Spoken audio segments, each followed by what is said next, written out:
invitado acá esta noche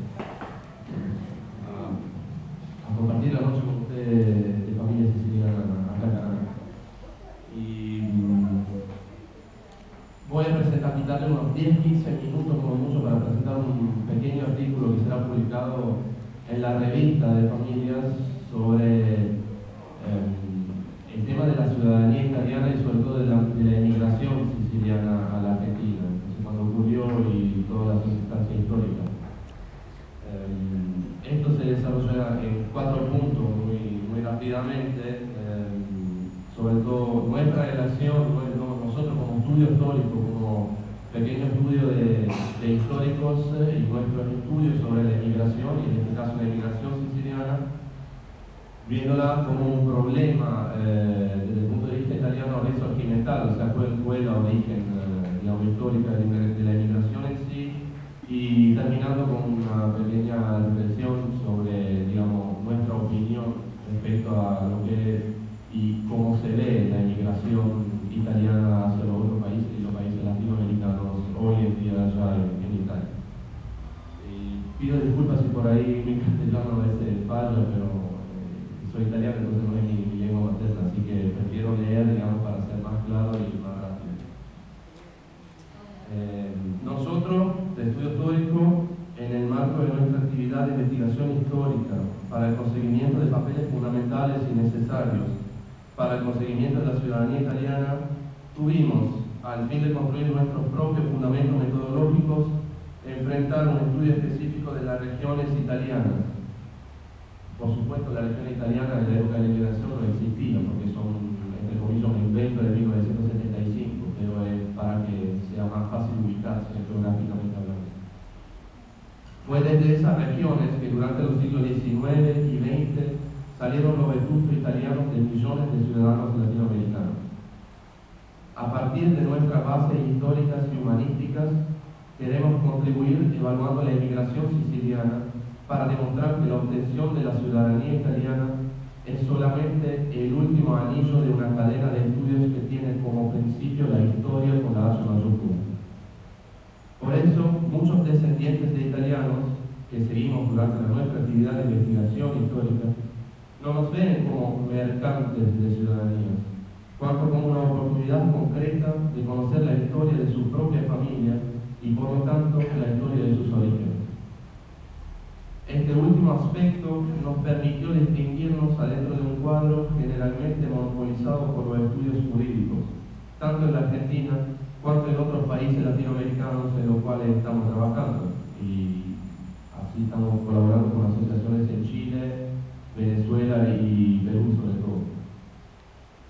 Todos los documentos que encontramos y mandamos son siempre seguidos por una relación que muestre y aclare cómo la investigación fue llevada a cabo. Todo esto no ocurre por un fácil romanticismo, sino por la seriedad y precisión con las cuales queremos y solemos trabajar. Hoy trataré de analizar en síntesis cuáles fueron las zonas sicilianas más afectadas por el fenómeno migratorio. En particular, me focalizaré sobre las causas que llevaron parte de la población italiana a mudarse voluntariamente afuera de su país. Y la inmigración siciliana, ahora vamos arrancando con el tema del problema risorgimental, así como fue vivido. La inmigración siciliana, en su forma más importante, fue una consecuencia del proceso de unificación nacional de Italia. Por eso hay que subrayar la relación entre Sicilia e Italia Unida. Los años entre 1861 y 1911 fueron años de dolor y dificultades para la entera población siciliana, y no solamente, también para otras regiones de Italia. La gran cuestión fue política. Cuando Italia se unificó, no hubo adaptación de la política y de las leyes piamontesas a las varias y distintas realidades que constituían la península italiana en la época anterior a la unificación. La insurrección de Palermo en el 1860 fue solamente la cumbre de la protesta contra los Borbones, que se había desarrollado anteriormente a la unidad, especialmente en Sicilia. Fue esta la chispa, entre comillas, que llevó a la empresa de los miles de Garibaldi. Pero las conquistas conseguidas por él y sus camisas rojas no tuvieron mínimamente en cuenta el movimiento democrático que ya existía en la isla, manejado por personajes como Rosalino Pilo y Francisco Cristi. Ellos eran inspirados por Mazzini y seguramente no por Garibaldi o el rey Piamontés. Ellos y los campesinos sicilianos que apoyaron la acción de Garibaldi se movieron antes que nada para liberarse del peso de privilegios e injusticias, y no por nacionalismo o sentido de la patria. Mientras el poder asumido por Garibaldi se reveló pronto ser de carácter dictatorial, y con esto es bastante pensar al masacre de Bronte, que es un pequeño pueblo del centro de Sicilia, por mano del general Nino Vicio en el 1862, si no me acuerdo. En Italia, como en Sicilia, el nacimiento del Estado italiano tuvo principalmente dos caras, una liberal y moderna y otra oligárquica y centralista. Para la mayoría del pueblo italiano, al completarse la unificación, no fue el momento de la libertad, sino el momento de la autoridad. En particular en Sicilia, como ya subrayado, no hubo una adaptación de la política a las leyes piamontesas y no había conciencia del proceso de unificación. Fue, por lo tanto, a partir de la política italiana que parte de la población siciliana fue empujada hacia la emigración en búsqueda de mayor sueldo. Y hablando de la emigración siciliana más precisamente, el año central que hay que considerar es el 1876. Desde aquel momento se empezó la relevación y publicación de los datos estadísticos relativos al fenómeno migratorio allá en Italia. En los 7 años anteriores, el porcentaje de migración desde Sicilia quedó muy bajo, alrededor del 1% anual. También el censo de 1871 confirma este dato. Solamente el 3,36% de los residentes en el exterior era siciliano. Importante es considerar que en el cuarto de siglo sucesivo la proporción quedó la misma y no subió mucho.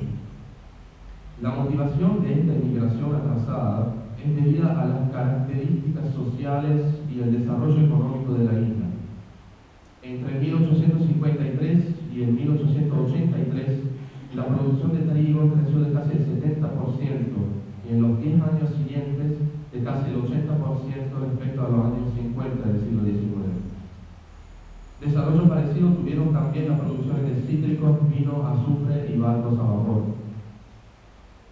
La población siciliana creció proporcionalmente al desarrollo económico en una dirección que revolucionó las tradicionales relaciones sociales y laborales. Las provincias que crecieron mayormente fueron la de Palermo, seguida por Messina, Catania, Ragusa y Siracusa en este orden. En esta época, las corrientes migratorias fueron principalmente internas a la isla, sobre todo en ocasión de las cosechas de trigo y uva. A partir del comienzo del siglo XX, el viaje hacia los países americanos se volvió más fácil y periódico. Era suficiente que hubiese una sequía o una mala cosecha para empujar hacia la inmigración, obviamente debido a lo que era el desarrollo, sobre todo tecnológico, digamos, de la época que facilitaba en ese sentido el movimiento de las personas alrededor del mundo. Una característica interesante fue la definitiva permanencia de los inmigrantes sicilianos en los países en donde se mudaron. La calificación profesional en promedio de los sicilianos era agrícola. Eran los campesinos el tejido prevalente de los emigrantes, cerca del 91,7%. En definitiva, en la primera década del 900, casi un siciliano cada 10 habitantes abandonó su propia isla. En el 1913, casi 1 millón de italianos emigró, y de ellos el 17% era siciliano. Como podemos ver, el fenómeno no interesó solamente Sicilia, y por eso empezó una reflexión política sobre el movimiento migratorio en sí, y esta empezó ya en los años de la emigración misma. Siendo la siciliana una emigración directa casi exclusivamente hacia América, esto es un hecho que no facilitó para nada la posibilidad que los emigrantes volvieran a su país. El daño para las islas se reveló incalculable en términos de capital humano y financiero. Y una opinión y la teoría, digamos así, que desarrollamos al respecto es que hoy en día, por razones relativas al trabajo o a la sobrevivencia, está ocurriendo algo parecido allá. Francesco Saverio Nitti, que fue primer ministro entre 1919 y 1920 en Italia, declaró a principios del siglo XX que hasta cuándo no seremos un gran país exportador de mercaderías y nuestras industrias no tendrán una fuerza motriz y un desarrollo por lo menos 10 veces más grande que el actual, nosotros seremos inevitablemente un país exportador de hombres. Es una frase esta que expresa de forma muy clara la fuga de cerebros que también actualmente está viviendo Italia. Políticamente, en el pasado, esta fue una válvula de seguridad que permitió evitar un empeoramiento enorme de la realidad social del país y también dio el arranque conceptual de la aventura colonial, es bastante acordarse de la aventura hacia Libia en el siglo XIII. Que la emigración italiana sea una página de nuestra historia, leída y recordada solamente por parte de nuestros hermanos latinoamericanos, es un hecho. Hoy Italia es un país quebrado políticamente, limpiado de lo que allá se define óxido patriótico de época fascista, todo lo que tenga que ver con la emigración y con la ex-colonia, la manera de verlo, digamos. Es un país acotado por los parámetros económicos impuestos por Europa. Es un país que no mira más hacia atrás, hasta ser sospechoso de su propio pasado. Es una Italia que no entiende que solamente en su pasado puede encontrar las energías necesarias para lanzarse nuevamente hacia el futuro. Nosotros, de Estudios Históricos, somos conscientes de la importancia de esta página fundamental de nuestra historia y queremos contribuir con nuestro trabajo de cada día a que esto no caiga en el olvido. Tratamos cada día de poner en conexión lo que fue con lo que es y lo que es con lo que será. Y por eso muchos definen nuestro trabajo como una misión, simplemente porque es verdad. Muchas gracias.